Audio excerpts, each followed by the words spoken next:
But of course, these are all very controversial things. It's not easy. You have your belief, I have your belief. I'm just telling you. I mean, we have to learn to know what is best for our people, rather than trying to please other people at the expense of your own people.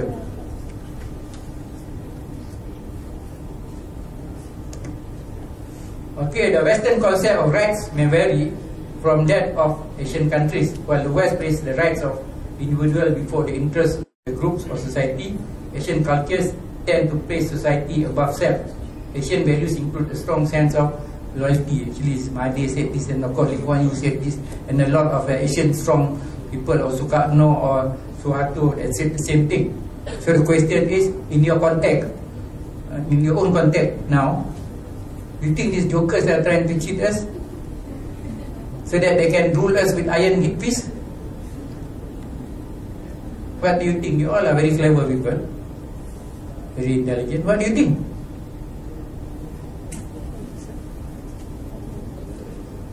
All this is a matter of evolution. All evolve over time. But of course, I comes from the Asian thing. Of course, when I'm in a kampung, my kampung is more important than me. Okay, as an individual. So, and my family is more important than me. While in the West, it's always this perception that the individual is more important than the community. Again, it's all matter of context, where you are. So it is difficult to say what is right and what is wrong. So I find this very, when I was studying in US, I find that not much different also. I find that when Malaysian, for example, I just use the word Malaysian, yeah, no, not many Malaysian, no more non-Malaysian, yeah, that we think we care for the family very much, that the family is very important. But in the US it's the same. When I was in Oregon, when I was in Seattle, when I was in Boston, I find that the parents are also very much respected. But if you watch TV, might not, because there seems to be this tendency that everybody is called by the first name. So it's a normal thing. Okay, but it does not reflect disrespect. But just because it is something normal. Over here, you have to call. If your first born uncle is called different, second born uncle different name, isn't it? Third uncle also different. All have its own name. True or not? We all call it like, of course in Malay, the elders we call Along, not the Chinese lender, money that will pull out the screw. But it's called Along lah. Okay, and number 2 called what? Anga. Number 3, Alang. Okay, and it goes on lah. So we all have a place. Okay, but I don't think in the other society they will have that detail for every different level of brothers and sisters have different names, or different, not different what you call labeling. Is the word labeling, but we are all being labeled. But whatever, strong sense of loyalty is, I think, not only Asian have strong sense of loyalty. Every human being have a strong sense of loyalty, but all these are product of the environment. Okay, yes. When I was young, near my house there is the Gurkha camp. Heard Gurkhas? Any Gurkhas here? Where does the Gurkha come from? They come from Nepal. Okay, but what are they famous for? These Gurkhas, they are very fierce fighter and they are very loyal to their master. So at that time the master was, of course, British. So they are willing to give their life for their master. So they are known to be excellent soldiers. Okay, but if you look at anybody, any other culture, loyalty is also there. They are very loyal to their own group. So I don't know why that becomes a. Okay, so I mentioned these two jokers' names just now. I'm sure you recognize them.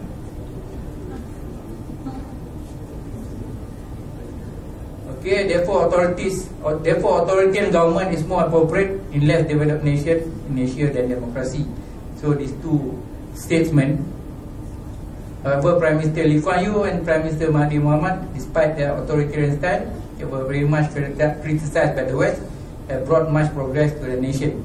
You cannot deny that. So again, they always quarrel with their Western counterparts. In fact, to a level that Mahathir was called by Keating recalcitrant, troublemaker, stubborn. But I don't think you can deny his contribution to this country.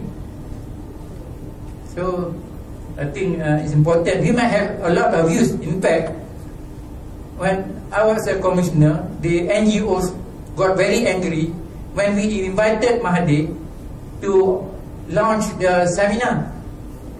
They boycotted, and I got to defend Mahathir and said, well, if we think he's abusing human rights, not respecting human rights, there must be a reason. But of course it's not that bad. If it's that bad, this Human Rights Act, Act 597, that gave birth to this SUHAKAM, is from Mahathir. And Mahathir agreed that you need the UDHR. But knowing Mahathir, he has got big mouth, so he will talk on so many issues. And that's why when it comes to human rights, a lot of people think that Mahathir abuses human rights. I don't think so. He might like to show his differences with the West, but he actually believes in human rights. But of course, every one of us will interpret it according to what we feel.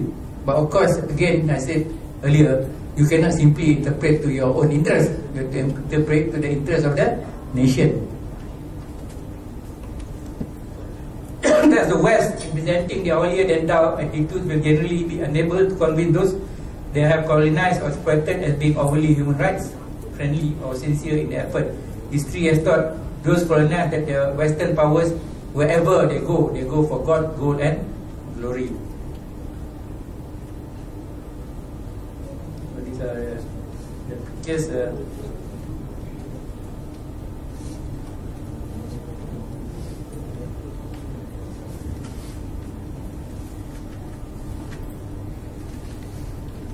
Okay, a bit of history. Just now I said that the term human rights is new, but human rights abuse is as old as human being itself. But even during the reign of Cyrus, you find that there is a human rights document telling people, this is your right, this is what your rights are or were at that time. You all have read that. How many have you read the 10 Commandments?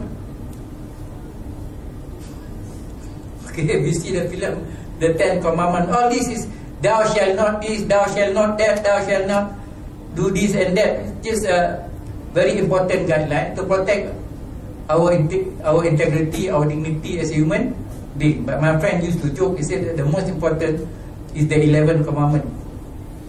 So I said, what is the 11th Commandment? So he said 11th Commandment, because here is thou shalt not, thou shalt not. So it's 11th Commandment becomes, he's a Catholic anyway, my friend. He said, thou shalt not be caught. So that you can escape with all these 10. Now if you are not caught, if you are caught, then you got to pay for it. Because that if you don't believe in God. Yeah, I know he's a Catholic, you know, so if you can joke about it, I don't find any problem and laughing at this joke. Okay? Because if you look at the 10 Commandments, I don't think you can disagree with it. It's all for the good. But the question is, can you follow? As a human being, it will be difficult. But if you follow, you'll be a very good human being and really practicing human rights. included thou shalt not steal your neighbor's wife. Okay, I think that's very important to remember. Okay? Otherwise, you create war in your community. So all this commandment is to ensure the community respect human rights, so that there is peace and harmony in the society. So basically, human rights are that's all. So even I took the word for Ubuntu. I know some Africans here, an African word meaning humanity to others, or I am what I am because of who we are. Okay, I suppose that's very important. Okay, so what I'm trying to show, every society have its own concept of human rights in order to ensure we live in this world in security and harmony. Okay, this is another figure here.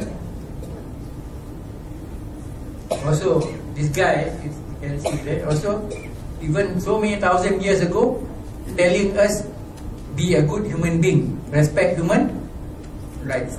So it's something that is not new. The trouble is when we start to quarrel, to say, oh, the Universal Declaration of Human Rights is not 100%. You cannot have 100% agreeing that, because you are, as I said earlier, all of us here is a product of our environment. So we do not expect everybody to agree, but at least to look at it and see how it affect our life. That is very important. Okay, Code of Hammurabi. Do you all remember? Oh no, so Hammurabi actually was more famous for the the Hanging Garden of Babylon.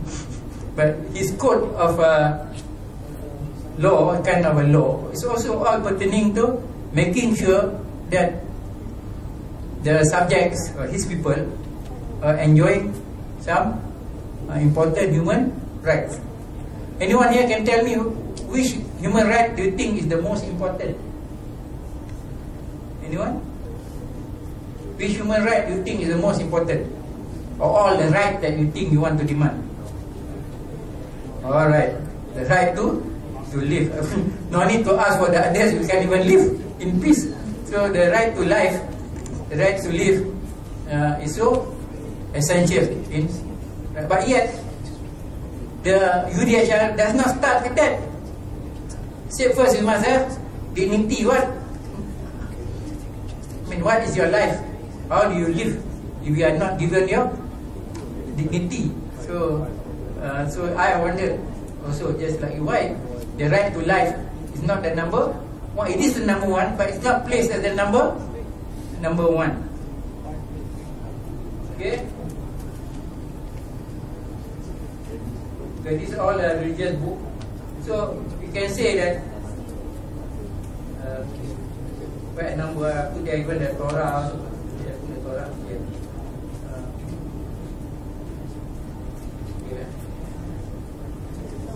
So since I use Islam and human rights, because also for the fact that the religion of Malaysia is